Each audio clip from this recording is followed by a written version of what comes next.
कहो नंदो का है भौजी? ये बड़ा मरकहवा काजर लगा के कहाँ जात बाड़ू हो? अरे सुना ये काजर का हाल सुनावा।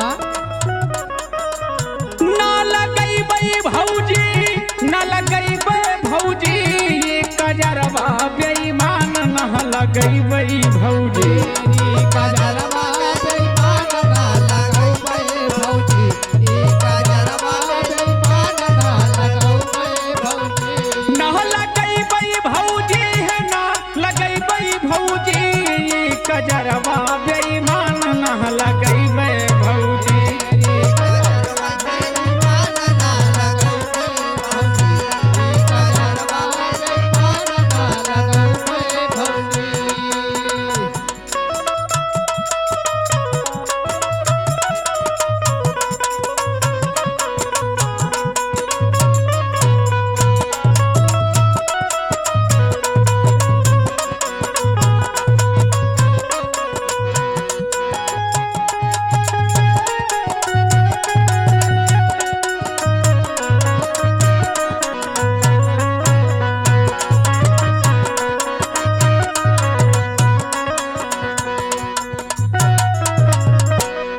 अरे कजरा लगाई हम बगिया में गईली।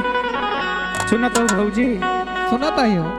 अरे कजरा लगाई भौजी, अरे बगिया में गईली। अरे न लगई बई भौजी, अरे न लगई बई भौजी कि मलिया करे परेशान न लगई बई भौजी।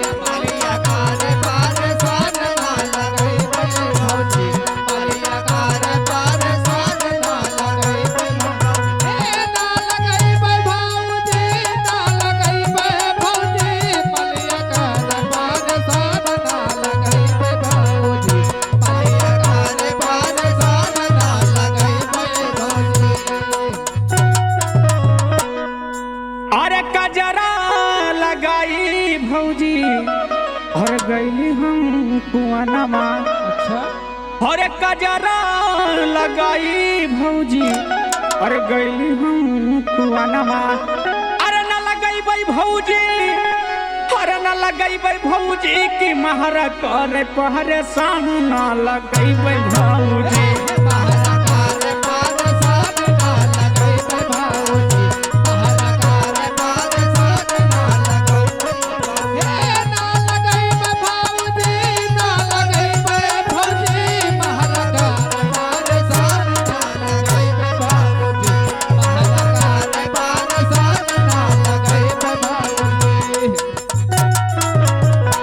अरे कजरा लगाई हम अरे रोडवा पे गईली।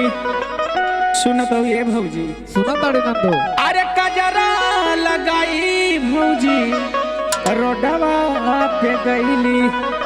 अरे न लगई बई भौजी, अरे न लगई बई भौजी, ड्राइवर करे परेशान न लगई बई भौजी।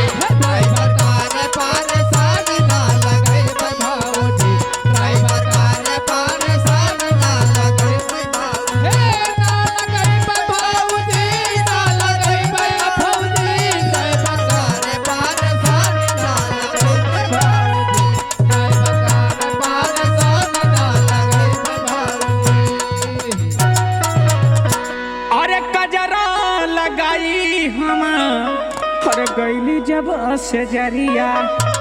का बताइए भौजी? सुनावा नंदो। आई रंजीत से बियाह करा देलू।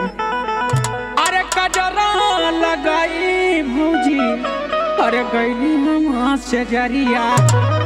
अरे न लगई बई भौजी, अरे न लगई बई भौजी कि पियावा बाटे मरना दान ना लगई बई भौजी।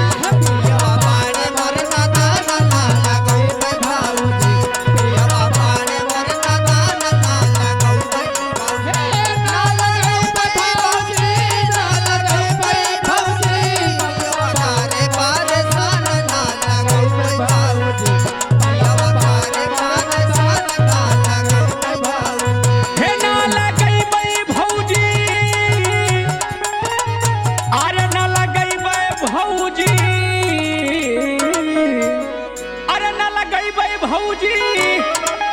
अरे न लगई बे भौजी की कजरा बाटे बेईमान नाला